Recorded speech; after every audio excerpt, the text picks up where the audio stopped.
sasabihin, gusto ko lang linawin. Babae po ako, huwag niyong tingnan ang alanganin. Pero bakit madalas akong napapagkamala na bakla sa amin? Ibig sabihin ba nun, mas mukha pa silang babae kaysa sa akin? Kulo-kulo, lilo-lilo, ang buhay ng bakla. Lululog ang hirap sa akin na anong bakla. Kulo-kulo, lilo-lilo, ang buhay ng bakla. Kaya dinadaan ko na lang, dinalakit ko lang. Kapag sumasakay ako sa jeep, wala nang mapaupo. Aba, bakit? Babae lang daw ang pwede. Yung mga lalaki pinapasabi. Kaka-impyerno, nagtimpi na lang ako, hindi ka magalit. Kahit kumandong ako sa inyo, wala akong iniipin.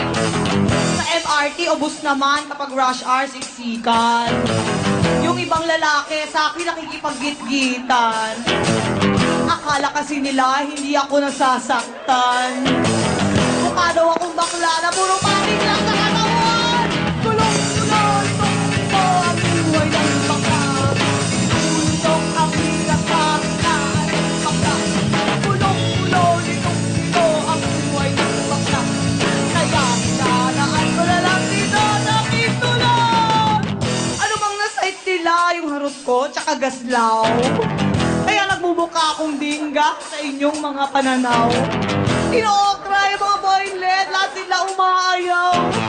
Wala akong puto-bongbong, binibenta ko, ibalito! Madalas kasama ko bading, kaya ganyan na rin ang tingin.